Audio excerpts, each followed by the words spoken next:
Praise the Lord. கர்த்தர் நல்லவர். ஆமென். எல்லாம் சொல்லுங்க, கர்த்தர் நல்லவர். நல்லவரா, ரொம்ப ரொம்ப நல்லவரா? ஆமென். Praise the Lord. கர்த்தருக்கு நாமத்துக்கு மகிமை உண்டாவதாக.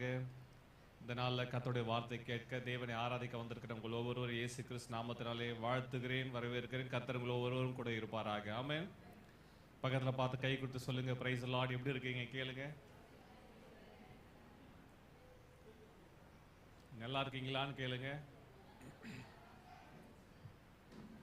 சில கேட்கவே மாட்டீங்களே, அப்படி அமைதியாக உட்காந்துருக்க மாதிரி இதே. ஆமாம், முன்ன பின்ன கொஞ்சம் அப்படியே லெஃப்ட் ரைட்டு கொஞ்சம் திரும்புங்க பார்க்கலாம். ஆமாம் ஆமாம். சிலர்லாம் பார்த்தா ஐயோ 10 வருஷத்துக்கு பிறகு பார்த்த மாதிரி இருக்குது. ஐயோ சிஸ்டர் நல்லா இருக்கீங்களா? சரி, கர்த்தர் நாமத்துக்கு மகிமை உண்டாவதாக. ஆமென். கர்த்தர் நல்லவர். ஹல்லேலூயா. ஆண்டவர் வார்த்தைகளுக்கு நேராய் நம் இதயங்களை திருப்புவோம். ஐசையா சாப்டர் 49, ஏசாயா தீர்க்கதரிசன புஸ்தகம் 49ஆம் அதிகாரத்தை நேராக திருப்பிக் கொள்ளும்படி கேட்கிறேன். ஏசாயா 49ஆம் அதிகாரம் 14ஆம் வசனம் முதல் வாசிக்கும்படி கேட்கிறேன்.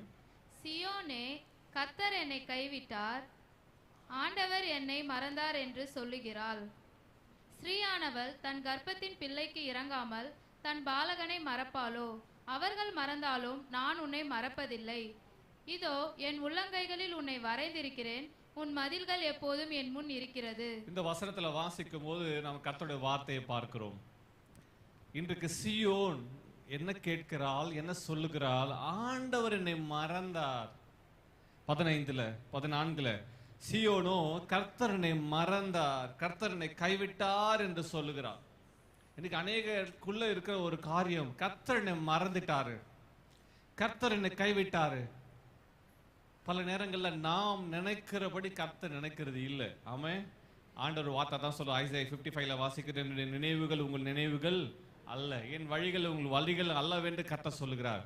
ஒருவேளை நான் மறந்ததுனால கர்த்தர் என்ன மறந்துட்டாரா? இல்ல, கர்த்தர் வார்த்தை தான் சொல்லுகிறார். கர்த்தர் என்ன சொல்றாரு? நான் உன்னை மறக்கல, நான் உண்மை நினைவாயிருக்கிற கர்த்தர். ஸ்திரீயானவள், 15 வசனத்தை வாசிக்கும் போது, ஸ்திரீயானவள் தன் கர்ப்பத்தின் பிள்ளைக்கு இறங்காமல் தன் பாலகனை மறப்பாளா? பெற்ற குழந்தைக்கு பால் கொடுக்கிற குழந்தைய ஒரு தாய் மறப்பாளா? நீ சொல்லுங்க, மறக்க மாட்டா. ஆண்டவர் வசனம் சொல்ல, ஒருவேளை குழந்தை பெற்றவங்க 2 மணி நேரத்துக்கு ஒரு முறை பால் கொடுக்கணும்னு ஹாஸ்பிட்டல் சொல்றாங்க. கரெக்டா? பேபிக்கு, பிறந்த குழந்தைக்கு 2 மணி நேரத்துக்கு ஒரு முறை பால் கொடுக்கணும் என்று அவங்க சொல்லி அனுப்புறாங்க. ஒருவேளை அந்த பலவீனத்தின் நிமித்தம் ஒருவேளை பால் கொடுக்காம குழந்தை ஒருவேளை தூங்கிட்டு இருக்குன்னு சொல்லிட்டு அவங்கள நல்லா தூங்கிட்டாங்கன்னு வச்சுக்கோங்க. ஒருவேளை மறந்துட்டாங்க, ஒருவேளை குழந்தை எழுந்து அழுது அந்த சத்தம் அவங்களுக்கு கேட்கல. சில நேரங்களில் மறக்கலாம், மறந்து இருந்திருக்கிறார்கள். ஆனா வேதம் சொல்லுகிறது, ஒருவேளை அவன் மறக்கலாம். ஒருவேளை கர்த்தர் சொல்றாரு, அவங்க மறந்தாலும் நான் என்ன பண்றது இல்லை, உன்னை மறக்கிறது இல்லை. அப்படின்னா என்ன அர்த்தம்? நம்ம நினைச்சிட்டே இருக்கிற ஒரு கர்த்தர். அல்லேலூயா. ஆமென். காலேஜ் இன்னைக்கும் நடக்குது. இந்த காலேஜ் கூட்டங்களில், யூத் மீட்டிங்கில், பல கூட்டங்களில் பேசும்போது அந்த வாழைப்பிள்ளை முடிஞ்ச பிறகு பல நேரங்களில் கவுன்சிலிங்க்கு வருவாங்க, ப்ரேயருக்கு வருவாங்க. அந்த பையனை அல்லது அந்த பெண்ணை என்னால் மறக்க முடியல. சில நேரங்களில் அந்த 1 சைடு லவ் இல்லை 2 சைடு லவ் இதெல்லாம் பிரச்சனை இருக்குது, மறக்கவே முடியல. உட்கார்ந்தா எழுந்தா நினைப்பாவே இருக்குது. இப்படியெல்லாம் பல நேரங்களில் அந்த சூழ்நிலைகள் நடுவில் வந்து அந்த பிள்ளைங்க கவுன்சிலிங் வருவாங்க. அப்போ அவங்க சொல்றது, நினைப்பாவே இருக்குது, நினைவு அலைகளில் போயிட்டே இருக்குது. ஆண்டவர் எனக்கு விடுதலை கொடுப்பாரா, அதுல வெளியே வர விரும்புறேன், விடுதலை கொடுப்பாரா? அப்போ அவங்க சொல்லும்போது அந்த நினைவு அலைகளில் இந்தளவா அவங்க அதிகமாய் பாதிக்கப்பட்டிருக்கிறார்கள் என்பதை தெரியும். போகட்டும், நான் என்ன காரியத்தை சொல்ல விரும்புறேன்னா, ஒருவேளை அவங்களால மறக்க முடியல, அதுல அவங்க பாதிக்கப்பட்டிருக்கிறாங்க. அதுல வருவதற்கு கொஞ்சம் காலம் எடுக்கிறது. உடனே இன்ஸ்டன்ட் மிராக்கிள் மாதிரி நடக்கிறது இல்லை, கொஞ்சம் காலம் எடுக்குது. ஒருவேளை அவங்க மறந்திருக்கலாம், நான் நினைச்சிட்டே இருக்கிறேன் அவங்க என்ன மறந்துட்டாங்க என்ற ஒரு பெயினோட அவங்க வருகிறத, கண்ணீர் வடிக்கிறத பார்த்துருக்கிறோம். ஒருவேளை அவங்க மறந்திருக்கலாம். ஆனா உன்னை என்னை படைத்த ஆண்டவர் நம்மை பார்த்து சொல்லுகிறார், நான் உன்னை மறக்கல. ஒரு ஆமேன் சொல்லுங்க பார்க்கலாம். ஸ்திரீயானவர் குழந்தை மறப்பாளா? அவன் மறக்க மாட்டா. ஒருவேளை அவன் மறந்தா கூட நான் உன்னை மறக்கல. ஆமே, அல்லேலூயா. நம்மளை மறக்காத ஆண்டவர் கர்த்தர் உன்னை மறக்கல. பக்கத்துல சொல்லுங்க, கர்த்தர் உன்னை மறக்கல. நீங்க என்ன மறந்துட்டீங்க? பக்கத்துல பார்த்து கேட்க சொன்னேன், என்ன எல்லாம் என்ன இப்படி பார்த்துட்டு இருக்கீங்க? பக்கத்துல சொல்லுங்க, ஒருவேளை நீங்க என்ன மறந்துட்டீங்க. கர்த்தர் உங்களை மறக்கல. ஆமா. அடுத்த வசனத்துல வாசிக்கும் போது 16ஆம் வசனம், இதோ என் உள்ளங்கையில் உன்னை வரைந்திருக்கிறேன், உன் மதில்கள் எப்போதும் என் முன் இருக்கிறது. என் உள்ளங்கையில் உன்னை வரைந்திருக்கிறேன்னு சொல்லப்பட்டிருக்குது. நம்ம எல்லாரும் பென்ல ஸ்கெட்சில் எடுத்து கையில வரைவோம் இல்ல? அது எவ்வளவு நாள் இருக்கும்? ஆனா ஆங்கில மொழிபெயர்ப்புல carved அப்படின்னாக்க செதுக்கி வச்சிருக்கிறாராம். எங்க எங்க? உள்ளங்கையில. உங்க வீட்டு வாசக்கால்கள்ல கதவுகள்ல சில காரியங்கள் டிராயிங் செதுக்கி வச்சிருப்பீங்க, பாத்தீங்களா? நிறைய கிறிஸ்தவர்கள் பாத்தீங்கன்னா அவங்க சிலர் ஃப்ளவர்ஸ் செதுக்கி வச்சிருப்பாங்க. அப்புறம் என்னது, கிரேப்ஸ் செதுக்கி வச்சிருப்பாங்க டோர்ல, பாத்துக்கிறீங்களா? உட்ல மர கதவுகள் என்ன பண்ணுவாங்க, செதுக்கி வச்சிருப்பாங்க. செதுக்கினது அழிஞ்சிருதா? ஆண்டவர் அந்த வசனம் சொல்ல வரைந்திருக்கிறேன், ஆண்டவர் என்ன பண்ணிருக்காராம்? செதுக்கி வச்சிருக்கிறாராம். அவ்வளவு சீக்கிரம் நீ அவன் ஆண்டவர் பார்வையில் நீ மறைய முடியாது. ஒரு ஆமேன்னு சொல்லுங்க பார்க்கலாம். ஹல்லேலூயா.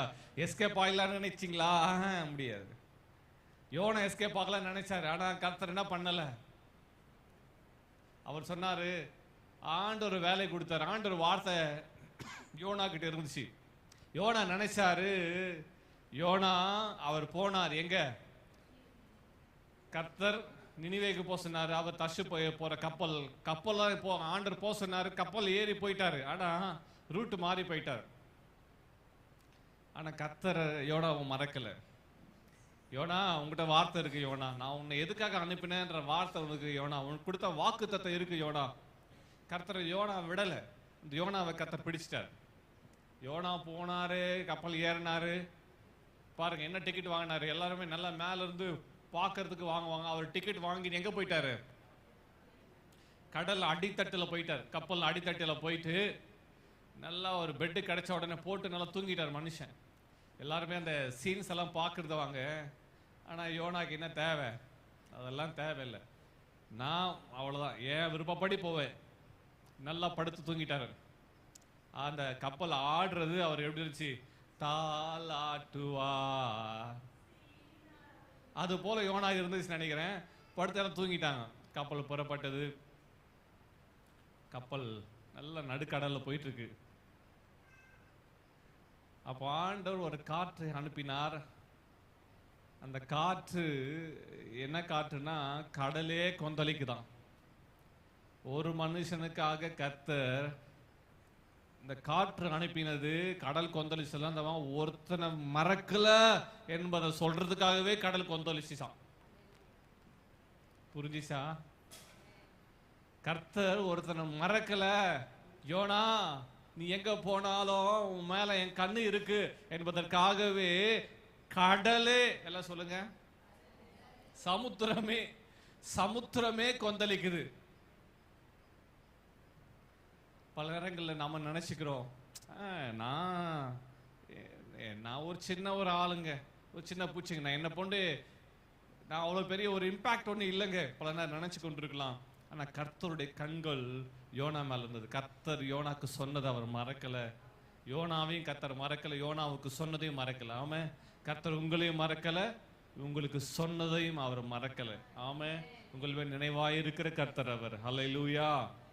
ஆமே. இந்த வார்த்தைகளை வாசிக்கும் போது ரொம்ப அருமையா இருந்தா. அப்ப ஆண்டவர் என்ன மறக்கல. இன்னொரு வசனத்துல வாசிக்கும் போது, லூக்கால வாசிக்கும் போது இயேசு கிறிஸ்து சொல்லுகிற வார்த்தைகளை வாசிக்கிறோம். லூக்கா சுவிசேஷம் 12ஆம் அதிகாரம் 6ஆம் வசனம். Look chapter 12 verse 6. லூக்கா 12:6 வாசிக்கலாம். 2 காசுக்கு 5 அடைக்கலான் குருவிகளை விற்கிறார்கள் அல்லவா? 5 அடைக்கலான் குருவிகளை விற்கிறார்கள் அல்லவா? அவைகளில் ஒன்றாகிலும் தேவனால் மறக்கப்படுகிறதில்லை. மறக்கப்படுவதில்லை. 2 காசுக்கு அடைக்கலான் குருவி. குருவியே மறக்கலன்னா சொல்லுங்க பார்க்கலாம். குருவியே மறக்கலன்னா இந்த அருவியை மறந்துடுவாரா? ஆமா. சிலர்லாம் கண்ணை வாயை ஜபம் பத்தா விட்டா சிலர்லாம் கண்ணில் அருவி மாதிரி கொட்டுது. என்ன மறந்துட்டீங்க ஆண்டவரே, கை விட்டுங்க. இல்ல நல்ல பேர் நினைக்கிறேன். அருவி அப்படியே தான் ரைமிங்கா தான் வந்துச்சு. குருவியை மறக்கல. பக்கத்துல பார்த்து சொல்லுங்க, அருவி. ஆமா, பிரச்சனை வந்தா கண்ணில் தண்ணி எங்க தான் வரும் தெரியல. ஆமா, என்ன இப்படி சொல்லிட்டாங்களே. என்னம்மா சொன்னாங்க? எப்ப சொன்னாங்க? 5 வருஷத்துக்கு முன்னாடி சொன்னாங்க. கர்த்தர் குருவியே மறக்கலை. அடைக்கலான் குருவியே மறக்காத ஆண்டவர் என்ன மறந்துடுவாரா? சொல்லுங்க, என்ன மறக்கல. இதை சொல்லும் போது ஆமே ஹalleluya அவர் உற்சாகம் வரணுமே. ஆமா, ஐயோ என்னமா வருது உற்சாகம். சத்தமா சொல்லுங்க, ஆமே குருவியே மறக்கல. ஆமா, என்ன மறந்துடுவாரா? பக்கத்துல பா சொல்லுங்க, குருவியே மறக்கல, மறந்துடுவாரா? ஆமே. 2 காசுக்கு அந்த குருவியோட வேலை பாருங்க. 2 காசுக்கு 5 அடைக்கலான் குருவி கிடைக்குதான். அந்த 5 அடைக்கலான் அவைகள் ஒன்றாகிலும் 5 குருவியில ஒரு குருவியை கூட மறக்கல. ஆமே ஹல்லேலூயா. ஆண்டவர் பார்வையில நம்மளாம் ஏமாத்துறோம். ஆனா ஆண்டவர் அந்த குருவியே மறக்கலன்னா என்ன மறந்துடுவாரா? ஒரு முறையும் பாட்டு குருவிகள் கட்டு சத்தம் கேட்கும் போது, குருவி பாடு சத்தம் கேட்கும் போது, காக்கா சத்தம் கேட்கும் போது இவைகளையே நினைச்சிட்டு இருக்காண்டு என்ன எவ்வளவு நினைச்சிட்டு இருக்காரு. ஹல்லேலூயா. பல நேரங்கள் நமக்குள்ள ஆண்டவர் என்ன மறந்துட்டாரு. ஐயோ, என்னோட பின்னணி இப்படி இருக்குது, என் குடும்ப சூழ்நிலை இப்படி இருக்குது, என் கணவர் ரட்சிக்கப்படலை, என் மனைவி ரட்சிக்கப்படலை, எங்க பிள்ளைகள் ரட்சிக்கப்படலை, என் வாழ்வுல பிரச்சனை இப்படி இருக்குது, போராட்டம் இருக்குது, என் வாழ்வில் விட முடியாத பாவங்கள் இருக்குது, நான் இப்படிதான் வாழ்ந்துட்டு இருக்கிறேன், பின்வாங்கி போனேன், நான் சரியா ஜெபம் பண்றது இல்லை, வேதம் வாசிக்கிறது இல்லை, ஆண்டவருக்கு உண்மையா கொடுக்கறது இல்லை, கர்த்தரை சார்ந்து இல்லை, என்னோட வாழ்க்கை இவ்வளவுதான், நான் சரியில்லை, இந்த குற்ற உணர்வுலேயே நீங்க வாழ்ந்து ஒருவேளை கர்த்தரை விட்டு பின்வாங்கி எப்பயாகில வந்து ஆண்டவரை தேடிட்டு அப்படி போய் கொண்டு இருக்கிறவளா ஒரு வேளை இருக்கலாம்.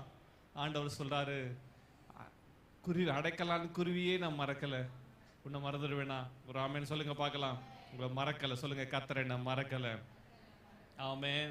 வாசிக்கும் சங்கீதம் 9ஆம் சங்கீதம் 18ஆம் வசனம் சொல்லுகிறது.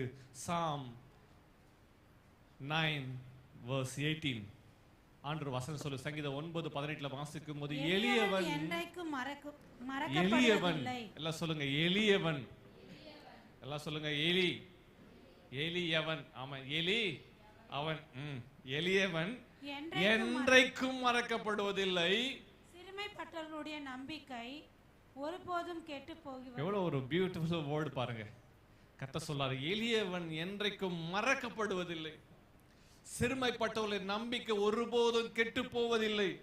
கர்த்தருனை மறக்கல, எளியவனை மறக்கல. நீ கஷ்டப்பட்டுக்கிறத, பிரயாசப்படுகிறத, கண்ணீர் வடிக்கிறது, உன்னை உள்ளத்துக்குள்ள வியாகுலங்கள் வைத்துக்கொண்டு உன்னுடைய ஜெபங்கள், உன்னுடைய விண்ணப்பங்கள், வேண்டுதல் ஆண்டவருக்கு முன்பாக, ஐயோ இது நடந்துடாதா, ஆண்டவர் மாற்றத்தை கொடுத்துட மாட்டாரா, இதை வாய்க்கு செஞ்சிட மாட்டாரா என்று எளியவரில் வடிக்கிற கண்ணீரின் ஜெபங்களை கர்த்தர் மறக்கல. ஆமென். சொல்லுங்க, எளியவன் என்றைக்கு மறக்கப்படுவதில்லை. ஆமை. சிறுமைப்பட்டவர்களின் நம்பிக்கை ஒருபோதும் கெட்டு போவதில்லை. உன் நம்பிக்கை கெட்டு போகாது. ஆமை. அவர் உன்னை மறக்கல, கெட்டு போகவும் இல்லை. ஆமை. கர்த்தர் என்ன மறக்கல. ஆனா நான் மறக்க கூடாத 2 காரியங்களை நிறைய இருக்குது. ஆனா 2 காரியங்களை இந்த நாள்ல உங்களுக்கு அடிக்கோடிட்டு காட்ட விரும்புகிறேன். கர்த்தருடைய நாமம் மையப்படுவதா 2 மறக்க கூடாத 2 காரியங்கள். பல நேரங்கள்ல நாம மறந்துடுறோம். ஆனா கர்த்தர் சொல்றாரு, மறக்காதே.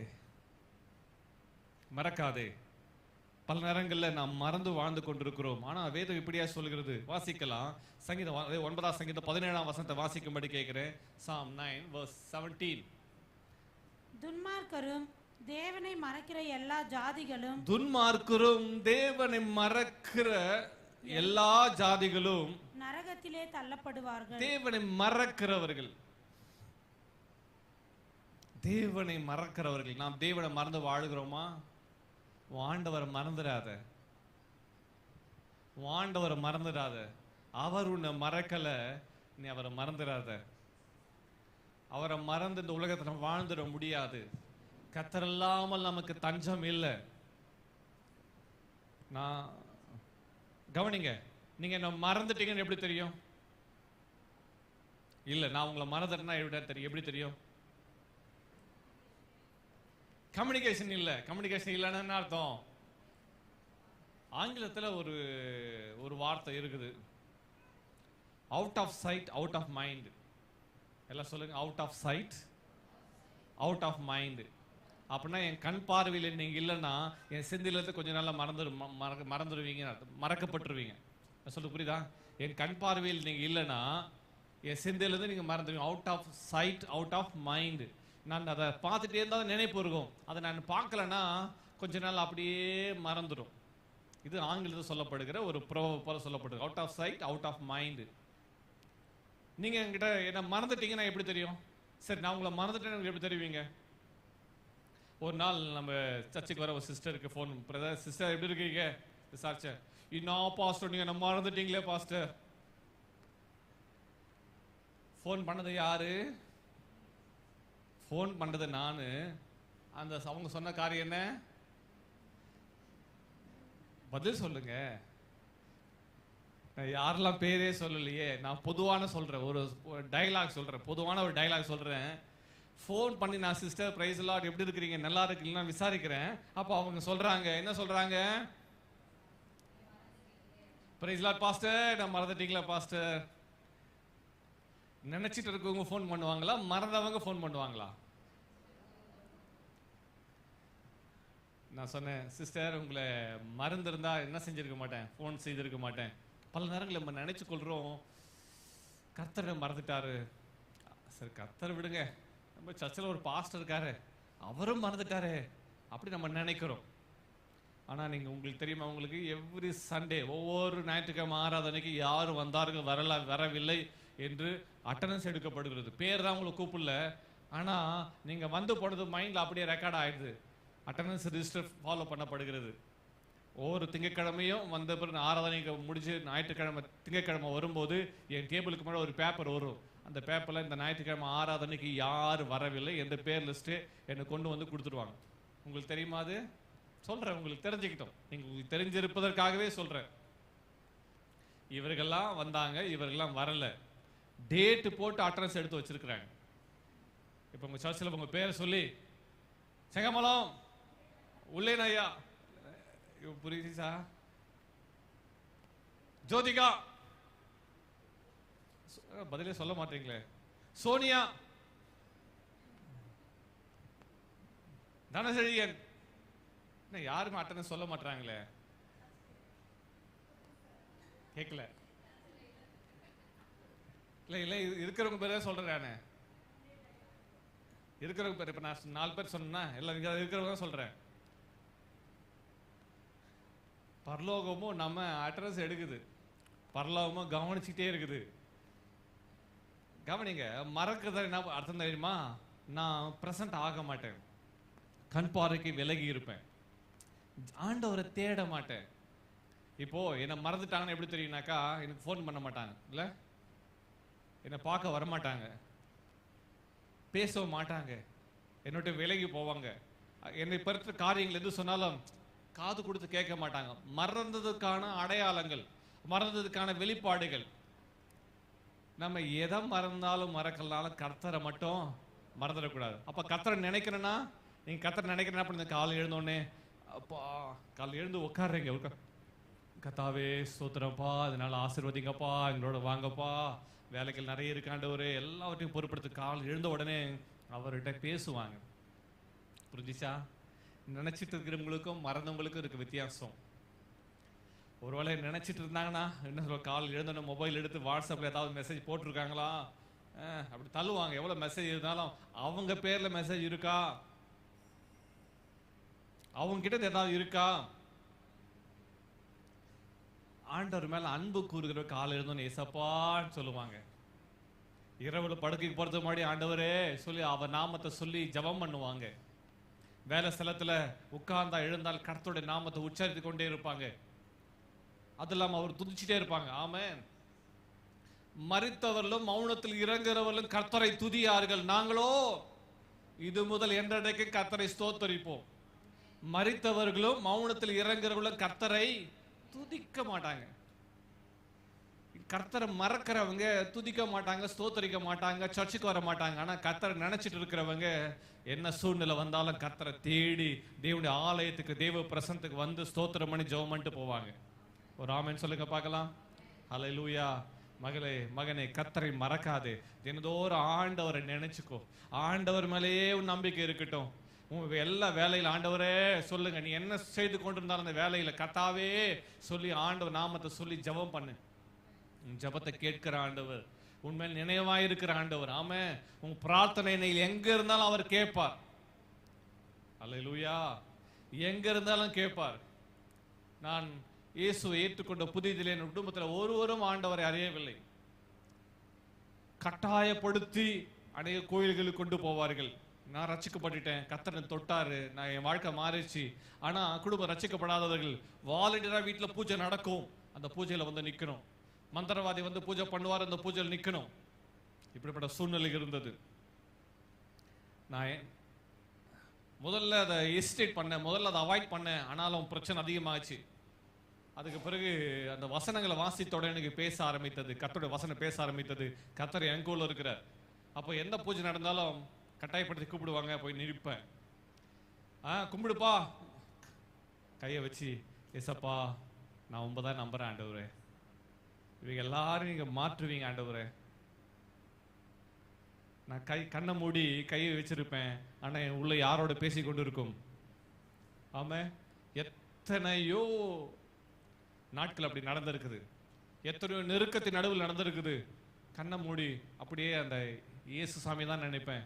கண்கள் இருந்து கண்ணீர் வடியும். அந்த கண்ணீரின் ஜெபத்தெல்லாம் கர்த்தர் மறக்கல. ஆமா, மறக்காத ஆண்டவர். கர்த்தரை மறந்துடாத. உன் நெருக்கத்தின் நடுவில் கர்த்தரை மறந்துடாத. உன்னுடைய விசாலத்தின் நடுவில் கர்த்தரை மறந்துடாத. உன்னுடைய உயர்வின் நடுவில் கர்த்தரை மறந்துடாத. உன் வாழ்வின் தாழ்வின் நடுவில் கர்த்தரை மறந்துடாத. உன் வாழ்வின் ஜெயத்தின் நடுவில் கர்த்தரை மறந்துடாத. உன் வாழ்வின் தோல்வி நடுவில் கர்த்தரை மறந்துடாத. எல்லாரும் உன்னை சுற்றி இருக்கும் போது கர்த்தரை மறந்துடாத. எல்லாரும் உன்னை கைவிட்டு உன்னை தனிமையில் விடும்போது கர்த்தரை மறந்துடாத. ஆமே, நம்ம எப்பதான் அநேக நேரங்களில் கர்த்தரை நினைக்கிறோம். கஷ்டத்து நடுவில் கர்த்தர், கஷ்டம் பிரச்சனை போராட்டம் இல்லாத போது ஜாலியா இருக்கிறோம். எல்லா சூழ்நிலையிலும் எக்காலத்திலும் அவர் மாறாதவர். ஆமே, அதனால்தான் பாடல்கள் பாடினாங்க பழைய நாட்கள். அந்த நாட்கள்ல எந்த காலத்திலும் எந்த நேரத்திலும் கர்த்தரை துதிப்பேன். ஆமே, இயேசுவே உம்மை என்று கர்த்தரை துதிச்சு பாடின. எல்லா சூழ்நிலையிலும் அவர் மாறாதவர். என்ன அவர் மறக்கல, நான் அவரை மறக்க மாட்டேன். சொல்லுங்க, அவர் என்ன மறக்கல, நான் அவரை மறக்க மாட்டேன். ஆமே, யோனா சொன்னாரு, என்ன சொன்னார் தம்மா? யோனா என்னை தூக்கி கடல்ல போட்டுருங்க. கடல் கொந்தளிக்குது. அந்த கதையை நீங்க அடைஞ்சிருப்பீங்க, யோனா கதை. கடல் கொந்தளிக்குது, காற்று பலமா வீசுது. அங்க இருக்கிற ஜனங்களாம் அதுல டன் கணக்கில் கோதுமை, வார்கோதுமை எல்லாவற்றையும் தானியங்களை ஏற்றி இருக்கிறாங்க. சரக்குகள் எல்லாம் ஏற்றப்பட்டிருக்குது. ஜனங்கள் இருக்கிறாங்க. ஜனங்கள் உயிர் பிழைப்பதற்காக எல்லாவற்றையும், கடல் கொந்தளிக்குது, இன்னும் பாரம் அதிகமா இருந்தா கப்பல் முழுகிடும் சொல்லிட்டு அதுல இருக்கிற எல்லாவற்றையும் எடுத்து வெளியே போட்டாங்க. ஆனாலும் ஜனங்களுக்கு உயிர் பழம். அந்த நடுவில் பாருங்க, அது நடுவில் அந்த மாலுமிக்கு தெரிஞ்சிச்சு இந்த பிரச்சனை எதனால வந்துச்சு, எவ்வளவு போட்டோம் பிரச்சனை தெரியலையே, சீட்டு போடுவோம் வாங்க சொல்லிட்டு எல்லாரும் பேரும் எழுதுறாரு. எல்லா பேசஞ்சர் பேரை எழுதி குழுக்கள் சீட்டு போடுறாரு. குழுக்கள் சீட்டு போட்டு எல்லாருக்கும் பயம். ஐயோ, என் பேர் விழுந்துடக்கூடாது, என் பேர் விழுந்துடக்கூடாது, என் பேர் விழுந்துடக்கூடாதுன்னு, இந்த பிரச்சனை காரணம் நான் தான் தெரிஞ்சிடக்கூடாதுன்னு குழுக்கள் சீட்டு போடுறாங்க. அந்த குழுக்கள் சீட்டுல பேரு விழுந்துச்சு. யார் பேர்ல குழுக்கள் சீட்டு விழுந்துச்சு தெரியுமா? யோனா. எல்லாம் சொல்லுங்க, யோனா, திசை மாறிய யோனா. அந்த பேரை பார்த்துட்டு கேட்குறாங்க, எங்கடா யோனா? கிச்சன்ல இருக்கிறவங்க வந்து எல்லாரும் வந்தாச்சங்க, யார் தான் இல்லை, மிஸ்ஸிங்க. பா, இங்க யாரா யோனா இருக்கிறீங்களா? யோனா இருக்கீங்களா? எல்லாம் ரூம்ல இருக்கு, எல்லா ரூமும் தட்டி பார்க்குறாங்க, எல்லா ரூமும் காலியா இருக்குது. எங்கேயா போனார் யோனா? தேடுறாங்க. கடைசியில் அவர் எங்க இருக்காரு? கப்பலின் அடித்தட்டில் சென்று தூங்கிட்டு இருக்காரு மனுஷன். யோசித்து பாருங்க, கடல் கொந்தளிச்சிட்டு இருக்குது, கப்பல் மேலையும் கீழே தூக்கி போட்டுட்டு இருக்குது, உயிர் பயத்தை எல்லாரும் அலறிட்டு இருக்கிறாங்க. எதையும் கண்டுக்காம ஒருத்தர் தூங்கிட்டு இருக்காரு. அவர் என்ன சொல்றது? இன்னைக்கு சிலர் இருக்கிறாங்க, நம்ம குடும்பங்களே சில யோனாக்கள் இருக்கதான் செய்யறாருல்ல. நம்ம வேலை ஸ்தலத்து சில யோனாக்கள் இருக்கதான் செய்கிறாங்க. யாருக்கு என்ன பிரச்சனை வந்தாலும் அதை பத்தி அவர்களுக்கு ஒரே இல்லை, கவலை இல்லாத மனிதர்களாய் வாழ்ந்து கொண்டிருக்கிறார்கள். இப்ப யோனாவை எழுப்புறாங்க. யோனா எழுந்து பார்க்கறாரு, ஆமால அவன் உயிர் பழத்தில் அவன் அலறிட்டு இருக்கிறான். யோனா சொல்றாரு, ஆமா எல்லா பிரச்சனைக்கும் நான் தான் காரணம், நீ என்ன செஞ்ச? அப்பதான் யோனா சொல்றாரு, நான் தேவனுடைய சமூகத்தை விட்டு விலகி நான் கப்பல் மாறி போறேன். அந்த கப்பலுக்கு போகணும்னு தெரியும், ஆனா டிக்கெட்டை பர்பஸ்ஃபுல்லா எடுத்துட்டு நீ அப்படி வந்தேன் என்று சொன்ன பிறகு அவ கேட்குறாங்க, ஏன் இப்படி செஞ்ச? நீ கேட்டது யார் தெரியுமா? ஒரு தீர்க்கதரிசியை பார்த்து கேட்குறாங்க. என்ன கேட்குறாங்க சொல்லுங்க? ஒரு தீர்க்கதரிசியை பார்த்து புறஜாதி ஜனங்க கேட்குறாங்க. என்ன கேட்குறாங்க?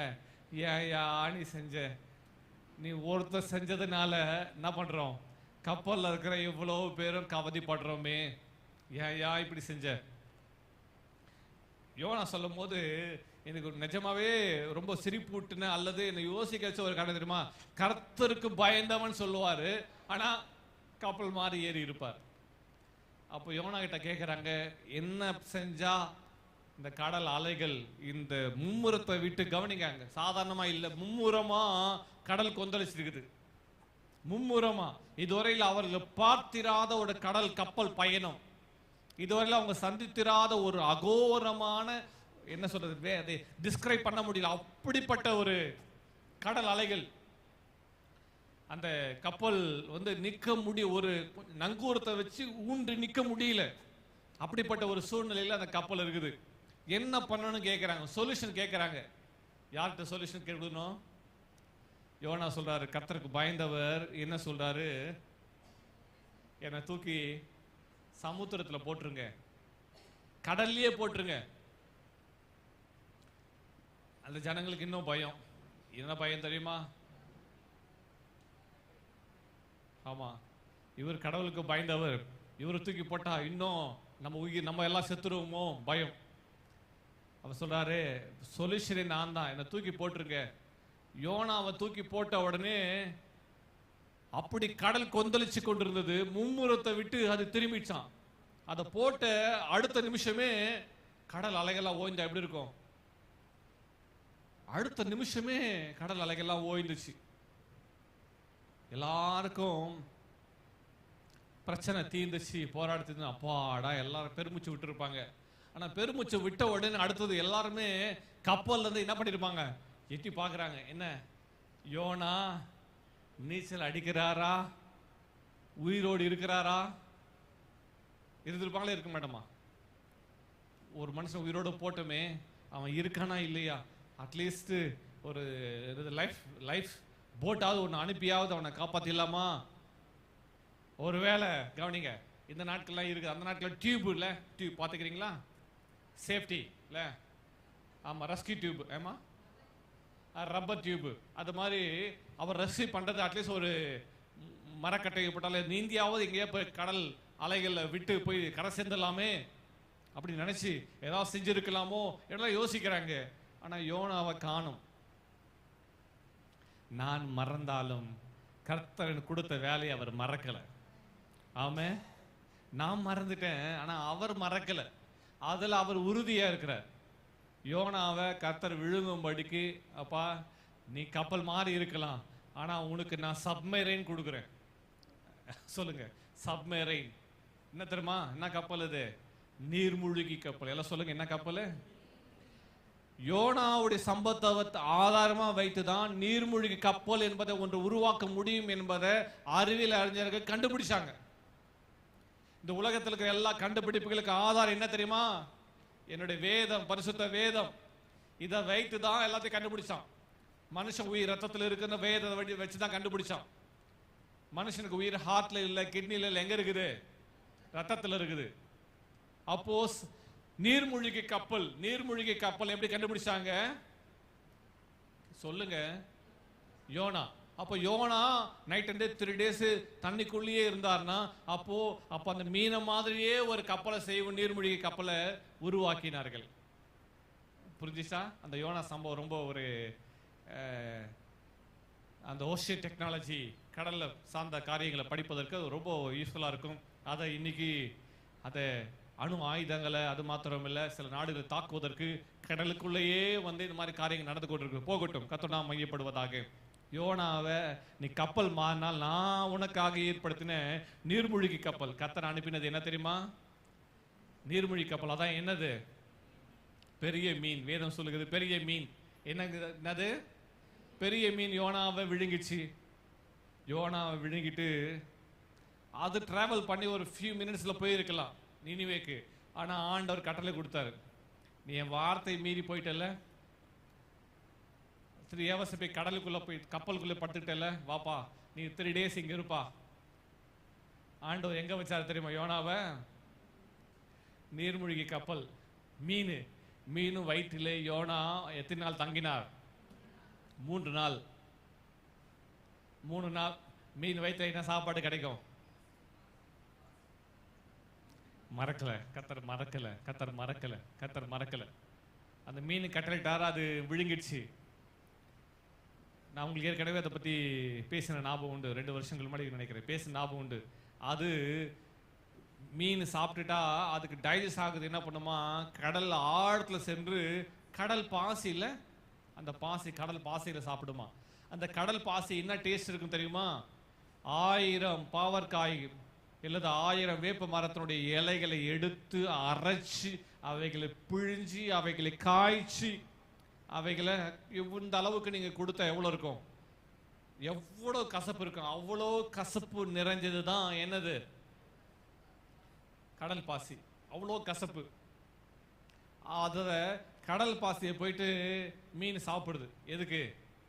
என் வயிற்றுல ஒரு ஜெந்தை நான் விழுங்கிட்டேன், அந்த ஜெந்து வயிற்றுல உட்காந்து என்ன பண்ணிட்டு இருக்குது? ஆட்டம் போட்டுக்கிட்டே இருக்குது. அது வெளியவும் வர மாட்டேங்குது. சாப்பிடக்கூடாத ஒண்ணு சாப்பிட்டுட்டப்பா. இன்னைக்கு பல நேரங்கள்ல கர்த்தரையே பார்க்கிறேன், ஐயோ முடியலப்பா. சில யோனாக்கள் இருக்கதா செய்யும், ஐயோ முடியலப்பா சொல்ற அளவுக்கு இருக்கிறாங்க. ஐயோ எப்படிதான் கர்த்தாவே நீ சிருஷ்டித்தீரோ என்று சொல்ற அளவுக்கு யார் ஜெபம் பண்றது தெரியுமா? மீன் ஜெபம் பண்ணுது. என்ன ஜெபம் பண்ணுது? எப்படிதான் இந்த மனுஷன் நீர் படைத்தீரோ தெரியலையே ஆண்டவரே. இவன் வெளியவும் வர மாட்டான், உள்ளேயும் வேலை ஆக மாட்டான். ஒருவேளை வாமிட் பண்ணலாம்னு நினைக்குது, வாமிட்டும் வர மாட்டேங்குது. வயிற்றுக்குள்ளேயே உட்காந்துட்டு 3 நாளா இருக்கிறான். சொல்லுங்க, மீன் தூங்கி இருக்குமா? தூங்கி இருக்காதா? முடியல. சில நேரங்களில் காரியங்களை சகிக்க முடியல. நான் உங்களை யாரையும் சொல்ல, நீங்களா ரொம்ப நல்லவங்க. நான் யோனாவை பத்தி மட்டும் தான் பேசிட்டு இருக்கேன். ஆமே, கர்த்தருக்கு மகிமை உண்டாகட்டும். ஆனாலும் யோனாவை கர்த்தர் மறக்கல. எதுக்கு தெரியுமா கர்த்தர் அதை ஆயத்தம் பண்ணாரு? யோனாவை நான் மறக்கல. நீ தண்ணிக்கு மேல இருந்தாலும் கரையில தான் உன்னை மறக்கல, நீ கப்பல தான் உன்னை மறக்கல, நீ தண்ணிக்குள்ள போனாலும் உன்னை மறக்கல, மீன் வயிற்றுலையும் கர்த்தர் மறக்கல. கவனிங்க, கர்த்தருக்கு அதிகாரம் உண்டு. கர்த்தர் யோனாவை பனிஷ் பண்ணிருக்கலாம். கர்த்தர் யோனாவை பனிஷ் பண்ணிருக்கலாம், தண்டனை கொடுத்துருக்கலாம். ஆனா தண்டிக்கவும் இல்லை. நம்ம ஆண்டவர்கிட்ட இருக்கிற சிறப்பு என்ன தெரியுமா? தண்டிக்காம இருக்கிறது சிறப்பு தான் இல்ல. ஆண்டவர் அமைதியை 3 நாள் மீன் ஒன்றும் பண்ண முடியாம அது குட்டிக்காரனெல்லாம் அடிக்குது. இந்த மீனுடைய காரியங்களை படிச்சுன்னா ரொம்ப நல்லா இருக்கும். அந்த ஓஷன் டெக்னாலஜில காட்டுவாங்க. கடல் ஆழத்துல கொண்டு போய் ரொம்ப பார்க்கறது ரொம்ப இருக்கும். இது உலகத்துல பார்த்திடாத உயிரினங்கள், மீன் வகைகள், ஆமை இனங்கள், இவைகள் எல்லாமே இருக்குது. கடல் குதிரை, இது மாதிரி நிறைய காரியங்கள் கடல்ல ஆண்டவர் படைப்புல இருக்குது. அப்போ அந்த கடல் ஆழத்துல கொண்டு போய் நிறைய காரியங்களை காண்பிப்பாங்க. அப்போ பார்க்கும்போது எவ்வளவா இருக்குது, கலராய அழகான மீன்கள் எல்லாமே இருக்குது. ஆனா யோனாக்கு கர்த்தர் 3 days ஜெயில எல்லாம் பாத்தீங்கன்னா ஒரு தண்டனை கைதியை பிடிச்சிட்டாங்கன்னா, அந்த தண்டனை கைதிகள்ல சிறைச்சாலையில் இருக்கிற தண்டனை கைதிகள் ரொம்ப குறும்பு பண்ணி சண்டை போட்டாங்க. என்ன பண்ணுவாங்க தெரியுமா? இருட்டு அறைகளை கொண்டு போயிட்டு அடைச்சிருவாங்க 1 மாசத்துக்கு. காலையில தட்டிட்டு கதவை திறப்பாங்க, ஃபுட்டை தள்ளிட்டு தண்ணி வச்சுட்டு அடைச்சிருவாங்க. இருட்டு அறையில் எவ்வளவு நாள் இருக்கணும் சொல்லுங்க? 30 நாள். வெளிச்சமே இருக்காது, ஒரு டிராப் வெளிச்சம், கொஞ்சம் வெளிச்சம் கூட பார்க்க முடியாது. இருட்டிலே இருக்கணும்.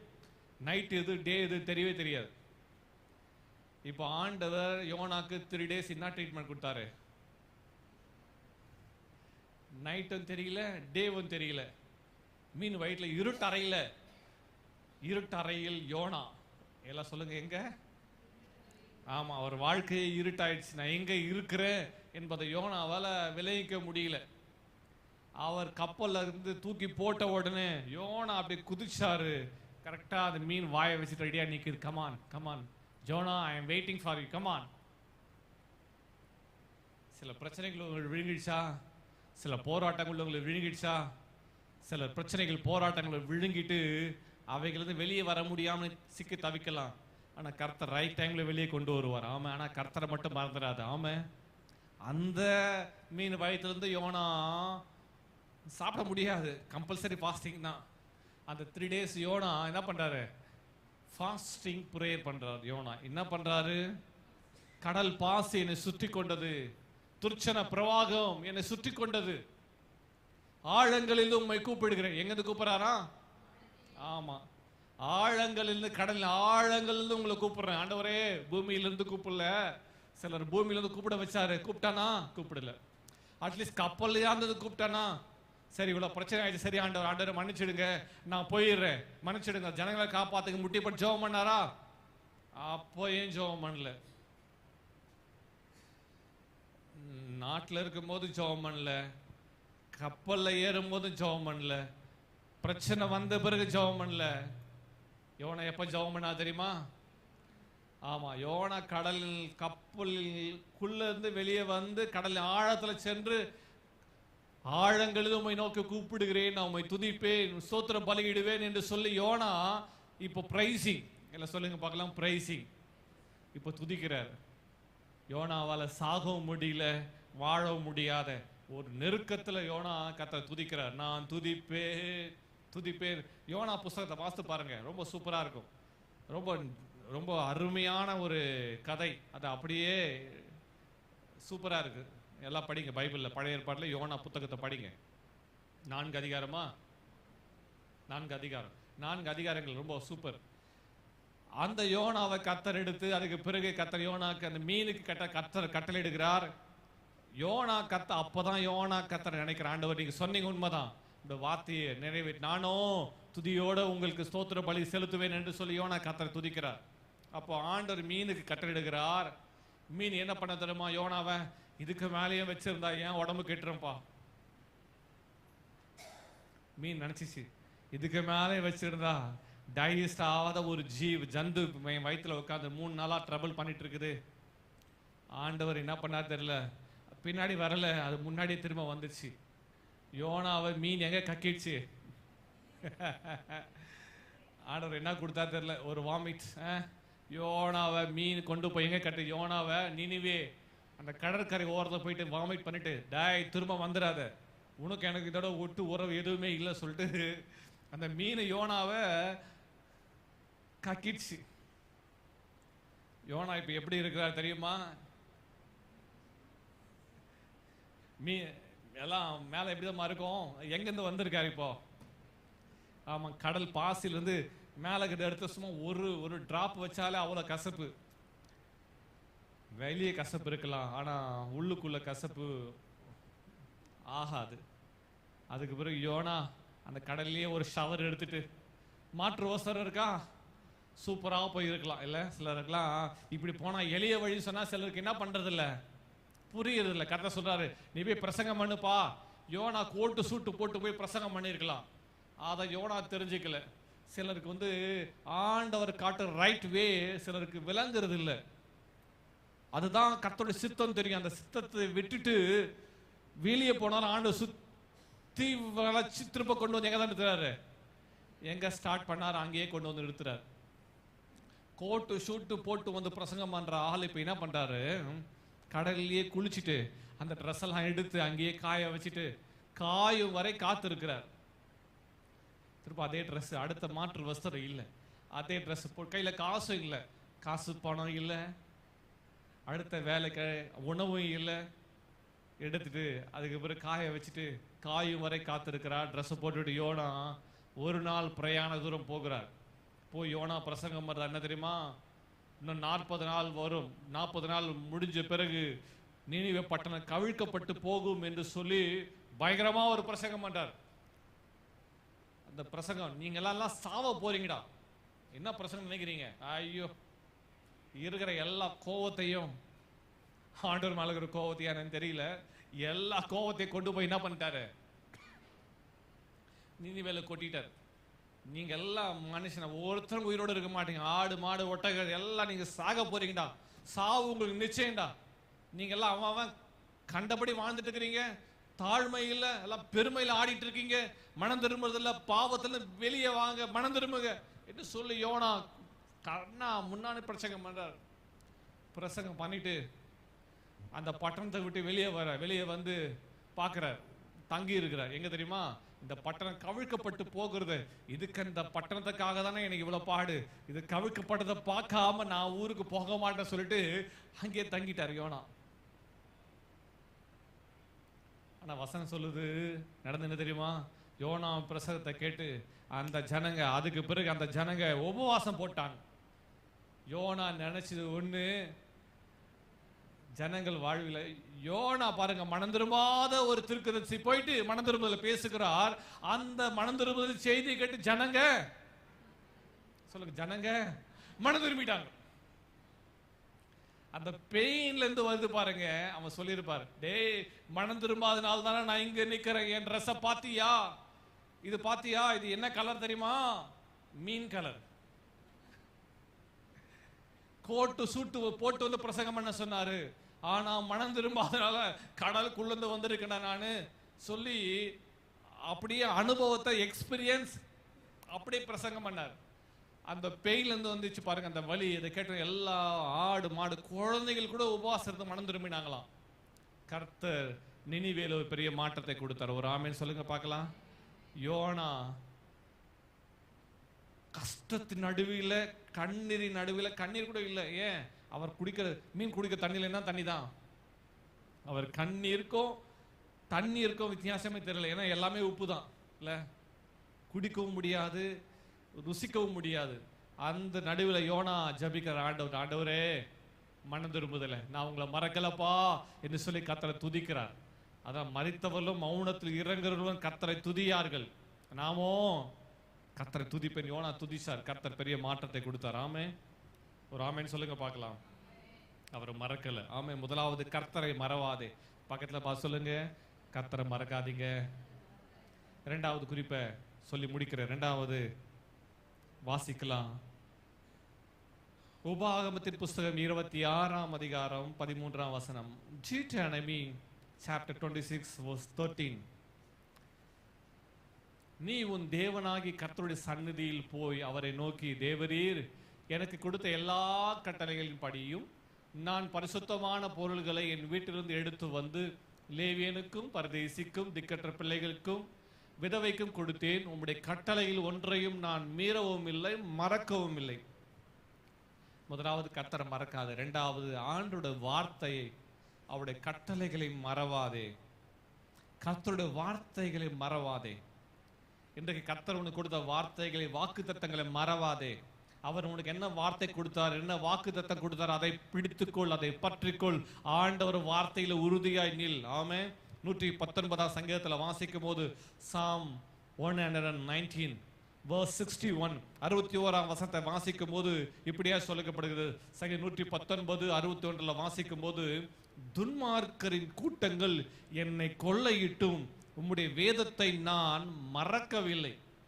சங்கீதக்காரர் எழுதுறான், துன்மார்க்கரின் கூட்டங்கள் என்னை கொள்ளையிட்டும். என்கிட்ட இருக்கிற எல்லாத்தையும் கொள்ளையடிச்சிட்டு போயிட்டாங்க. என்கிட்ட இருக்கிற எல்லாவற்றையும் பறிச்சிட்டு போயிட்டாங்க. எதை பறிச்சாலும் பரவாயில்லை, நானும் உம்முடைய வேதத்தை எல்லாம் சொல்லுங்க மறக்கவில்லை. உங்க வேதத்தை மறக்கல. ஏன் தெரியுமா? உங்க வார்த்தை என்னை ஆசீர்வதிக்கும், உங்க வார்த்தை என்னை உயர்ப்பிக்கும், உங்க வார்த்தை எனக்கு பசு பொன்னை காட்டிலும் விலையேறப்பட்டது. ஆமென். ஆனா அநேகமாயிரம் பொன் வெள்ளிகளை பார்க்கிலும் நீர் விரும்பின வேதமே எனக்கு என்னலாம். சங்கீதக்காரர் சொல்ற 72ஆம் வசனம், அதே 119 72 அதான் சொல்லப்பட்டிருக்குது. அநேகமாயிரம் பொன் வெள்ளியை பார்க்கிலும். இன்னைக்கு நம்ம கிட்ட கவனிங்க, உனக்கு பைபிள் வேணுமா இல்ல 1000 ரூபாய் வேணும்னா எதை செலக்ட் பண்ணுவீங்க? நீங்க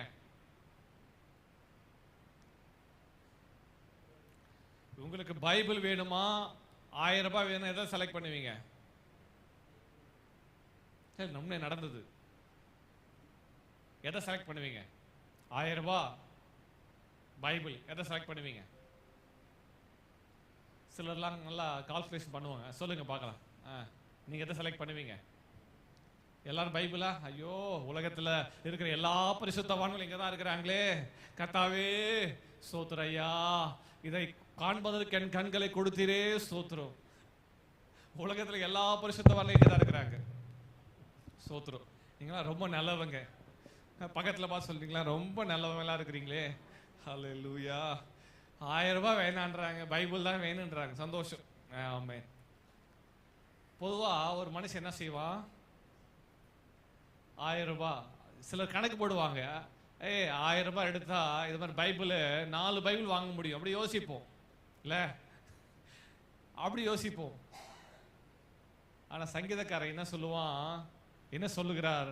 அநேகமாயிரம் பொன் வெள்ளியை பார்க்கலாம் உங்க வேதம் தான் எனக்கு நலம். இந்த நாட்கள்லாம் பைபிள் பிரிண்ட் பண்ணப்படுகிறது, ஆனா அந்த நாட்கள் அப்படி இல்லை. என்ன பண்ணுவாங்க? ஆசாரியன் இடத்துல தோல் சுருள் இருக்கும், தோரா இருக்கும். அந்த தோராவோட எழுத்துக்கள் எல்லாம் ஒவ்வொன்றும் எண்ணப்பட்டிருக்கும். எல்லா இடத்துல அந்த வார்த்தை கிடைக்காது. அந்த வார்த்தைகள் அவ்வளோ கடினமானதுன்னா அது அவ்வளோ எளிதாக கிடைக்காது. அவைகள் என்ன பண்ணுவாங்க? ஆர்டர் செய்து தோல் சுருள்களை எடுத்து, லேவியர்கள் என்ன பண்ணுவாங்க? தோல் சுருள்களை எடுத்து அந்த தோல் சுருள்களை அந்த தோராவை போல அந்த தோல் சுருள்களை ரெடி பண்ணி அந்த எழுத்துக்கள் அப்படியே எண்ணி எண்ணி எழுதுவாங்க. ஒரு எழுத்து தப்பாயிடுச்சுன்னா மாற்றி எழுதிட்டா அந்த எழுத்துக்கு அந்த தோல் சுருளை எரிச்சிருவாங்க. அவ்வளோ விலையேறப்பட்ட தோல் சுருள்கள். ராஜாவா இருக்கிறவங்க அந்த ராஜாவுக்குன்னு ஒரு தோல் சுருளை எழுதி வைத்துட்டு அந்த ராஜா அந்த தோல் சுருளை வாசித்துட்டே இருக்கணும், அதை குறித்து பேசிக்கிட்டே இருக்கணும். தாவீதுக்கு ஒரு தோல் சுருள் ஆயத்தம் பண்ணாங்க. ஆயத்தம் பண்ணி அந்த தோல் சுருள் எடுத்து கர்த்தருடைய வசனத்தை அவர் வாசித்துட்டே இருக்கிறார். அவர் சொல்றாரு, என்கிட்ட எவ்வளோ பொண்ணு வெள்ளி தங்கம் எல்லாமே இருக்குது. ஒப்பீரின் தங்கம், அது கோல்டு, ரொம்ப காஸ்ட்லி, 24 கேரட், அதை டன் கணக்கில் வச்சிருக்காரு. அவர் சொல்றாரு, இந்த தங்கத்தை காட்டிலும் இந்த வெள்ளியை காட்டிலும் இந்த கேதுரு வாசனை நிறைஞ்ச மதத்தை காட்டிலும் இந்த உலகத்தில் இருக்கிற எல்லா ஆடம்பரத்தை காட்டிலும் எல்லா ஐஸ்வர்யத்தை காட்டிலும் கர்த்தருடைய வேதமே எனக்கு நலம் சொல்றாரு. ஒரு ஆமென் சொல்லுங்க பார்க்கலாம். வேதத்தை மறவாதே, கர்த்தர் கொடுத்த வார்த்தை மறவாதே. தினந்தோறும் அவர் வார்த்தையை நீ வாசிக்கணும், தினந்தோறும் வசனத்தை வாசிக்கணும். எதுக்காக உங்களுக்கெல்லாம் கேலண்டர்ல வசனத்தை பிரிண்ட் பண்ணி கொடுத்துருக்குறாங்க? ஒவ்வொரு நாளைக்கு ஒரு வசனம் இருக்கா? ஏன் தினந்தோறும் நீ வசனத்தை வாசிக்கணும், அதை மட்டும் வாசிக்கணும். சிலர் இருக்கிறாங்க, டெய்லி கேலண்டர் வசனத்தை டெய்லி வாசிடுறோம் பாஸ்டர், அந்த ஒரு வசனத்தை மட்டும் வாசிட்டு இல்லை, வேதத்தை தினந்தோறும் வாசிக்கணும். வேதத்தை மறவாதே. எல்லாம் ஆமென் சொல்லுங்க பார்க்கலாம். அல்லேலூயா. கர்த்தருடைய வார்த்தை, கர்த்தர் நமக்கு இந்த வார்த்தையை நமக்கு எழுதி கொடுத்திருக்கிறார். அது அந்நிய காரியமா நினைக்காது. தினந்தோறும் அவர் வார்த்தையை வாசி. 119 சங்கீதம் 93 வசனத்தை வாசிக்கலாம். Psalm 119 verse 93. இல்ல 93 வசனம். நான் ஒருபோதும் உம்முடைய கட்டளைகளை மறக்க மாட்டேன், அவைகளால் நீர் என்னை உயிர்ப்பித்தீர். என்ன ரிவைவ் பண்ணதே உங்க வார்த்தை தான் ஆண்டவரே, நான் மறக்க மாட்டேன். எல்லாம் சொல்லுங்க பார்க்கலாம். இந்த வசனத்தை வாசிக்கலாம், எல்லாம் சொல்லுங்க, ஜெபம் பண்ணலாம், எல்லாம் சொல்ல போறேன். சொல்லுங்க பார்க்கலாம். நான் ஒருபோதும் உம்முடைய கட்டளைகளை மறக்க மாட்டேன். சத்தமா சொல்லுங்க. நான் ஒருபோதும் உம்முடைய கட்டளைகளை மறக்க மாட்டேன், அவைகளால் நீர் என்னை உயிர்ப்பித்து. சொல்லுங்க, அவைகளால் நீர் என்னை உயிர்ப்பித்தீர். ஆமே. எல்லாம் எழுமி நிற்கலாமா? எல்லாம் எழுமி நம்ம ஜெபம் பண்ணலாமா? உம்முடைய வார்த்தைகளால் என்னை உயிர்ப்பித்து. கர்த்தருடைய வார்த்தை உயிர்ப்பிக்கும், கர்த்தருடைய வார்த்தை விடுதலையாக்கும், கர்த்தருடைய வார்த்தை அற்புதம் செய்யும், கர்த்தருடைய வார்த்தை சுகமாக்கும், கர்த்தருடைய வார்த்தை என் வாழ்வை கட்டும், என்னை வழி நடத்தும். ஆமே. அல்லேலூயா. தினந்தோறும் வேதத்தை வாசிங்க. இந்த வருஷம் ஆடம்பரத்திலேயே சொல்லியிருக்கேன், எல்லாரும் தினந்தோறும் வேதத்தை வாசிக்கணும்னு சொல்லியிருக்கிறேன். குறைஞ்சது ஒரு முறையாவது வேதத்தை படிச்சு முடிக்கணும்னு சொல்லியிருக்கிறேன். ஆமா. 5வது மாசத்துல வந்துட்டோம். தினந்தோறும் வேத வாசிக்கிறோமா, மறுபடியும் கர்த்தர் நினைப்பூட்டுகிறார். கர்த்தரோட வார்த்தை தேன் கூட்டிலிருந்து ஒழுகும் தெளி தேனிலும் அது மதுரமானது. தினந்தோறும் கர்த்தருடைய வசனம் என்ற தேனை பருகு மகளே. அது நாபிக்கு ஆரோக்கியமும் எலும்புகளுக்கு ஊனுமாய் இருக்கும். Thank you Jesus. கண்களை மூடி கர்த்தரை ஸ்தோத்திரம் பண்ணலாமா? நன்றி ஆண்டவரே. ஓ ஜீசஸ், ஹalleluya ஹalleluya ஹalleluya ஹalleluya. ஓ நன்றி ஐயா. உன்னை மறக்கல. இந்த வார்த்தையில கேட்டுக்கொண்டிருக்கிற மகளே, மகனே, சகோதரியே, சகோதரியே, கர்த்தர் உன்னை மறக்கல. உண்மை நினைவாயிருக்கிற கர்த்தர் உன்னை பார்த்து, நான் உன்னை நினைத்திருக்கிறேன், உன்னை ஆசீர்வதிப்பேன் என்று கர்த்தர் சொல்லுகிறார். உன் வாழ்வை அவர் வளமுள்ளதாய் மாற்றுவார். நீ நீர் பாய்ச்சலான தோட்டத்தை போலவும் வளமிக்க தோட்டத்தை போலவும் இருப்பாய். அவர் உன்னை வழி நடத்துவார். உன்னை புல்லுள்ள இடங்களில் மேய்த்து அமர்ந்த தண்ணீர் அண்டை கொண்டு போய் விடுகிற கர்த்தர் அவர். அவர் வார்த்தையும் மறக்காது, அவரையும் மறக்காது. தினந்தோறும் அவரோடு பேசு. அவர் வார்த்தை உன்னோடு பேச இடம் கொடு. Thank you Jesus. கைகளை உயர்த்தி ஹalleluya ஹalleluya. கைகளை உயர்த்தி கர்த்தரை உயர்த்தலாமா? நன்றி ஆண்டவரே. கைகளை உயர்த்தி கர்த்தரை உயர்த்துங்க பார்க்கலாம். ஸ்தோத்திரம்ப்பா, ஸ்தோத்திரம் ஆண்டவரே. ஹalleluya. என்ன நடந்தாலும் நன்றி ஐயா. யார் கைவிட்டாலும் நன்றி ஐயா. என்ன நடந்தாலும் நன்றி ஐயா. யார் கைவிட்டாலும் நன்றி ஐயா. நன்றி நன்றி இடைவிடா நன்றி உமக்கு தானே. இணையில்லா தேவன் உமக்கு தானே. இடைவிடா நன்றி உமக்கு தானே. இணையில்லா தேவன் உமக்கு தானே. என்னை கண்டீரே நன்றி ஐயா. கண்ணீர் துடைத்தீரே நன்றி ஐயா. என்னை கண்டீரே நன்றி ஐயா. கண்ணீர் துடைத்தீரே நன்றி ஐயா. நன்றி நன்றி இடைவிடா நன்றி உமக்கு தானே. இணையில்லா தேவன் உமக்கு தானே. எல்லாம் சொல்லலாமா? இடைவிடா நன்றி உமக்கு தானே. இணையில்லா தேவன் உமக்கு தானே. அனாதி தேவனே, அனாதி தேவனே நன்றி ஐயா. அரசாளும் தெய்வமே நன்றி ஐயா. அநாதி தேவனே நன்றி ஐயா. அரசாளும் தெய்வமே நன்றி ஐயா. நன்றி நன்றி இடைவிடா நன்றி உமக்கு தானே. இணையில்லா தேவன் உமக்கு தானே. இடைவிடா நன்றி உமக்கு தானே. இணையில்லா தேவன் உமக்கு தானே. ஆண்டவரே நன்றி அப்பா, நன்றி அப்பா, நன்றி ஆண்டவரே. உம்மை துதிக்கிறோம். வார்த்தையின்படியே இன்றைக்கு ஜெபிக்கிறேன்ப்பா. தாய் தன் பாலகனை மறப்பாலும் அவர்கள் மறந்தாலும் நான் உன்னை மறப்பதில்லை என்று சொன்ன நம்முடைய வார்த்தைகளுக்காக ஸ்தோத்திரம். எங்களை நினைச்சிட்டு இருக்கீங்கப்பா. இந்த பிள்ளைகள் ஒவ்வொருவரும் இனி ஆசீர்வதிக்கும்படி ஜெபிக்கிறேன். இவங்க கஷ்டங்க, வேதனைகள், நெருக்கங்கள், இவங்க நெருக்கத்தின் எந்த நடுவில் இருக்கிறார்கள் என்பதை ஆண்டவரே இந்த வார்த்தைகளை கொண்டு நீ உறுதிப்படுத்தினீர். இப்படி ஜனங்களை நீர் விடுவிக்கும்படி ஜெபிக்கிறேன். இப்படி ஜனங்களை ஆசீர்வதிக்கும்படி ஜெபிக்கிறேன். இந்த பிள்ளைகள் ஒவ்வொரு மேல, உங்க குடும்பங்கள் மேல உடைய ஆளுகை, ஆசீர்வாத நன்மை உண்டாகட்டும். வர்த்திக்க பண்ணுவீராக. உடைய சம்பூர்ண நன்மைகளால இவ்வளவு திருப்தியாக்கும்படி ஜெபிக்கிறேன். கர்த்தரை உயர்த்தி மேன்மைப்படுத்துங்க, பெரிய காரியங்களை செய்யுங்க. இயேசுவின் வெளியேறப்பட்ட வல்லமை நாமத்தில் ஆசீர்வதித்து ஜெபிக்கிறோம் பிதாவே. ஆமென், ஆமென். ஸ்தோத்திரம்.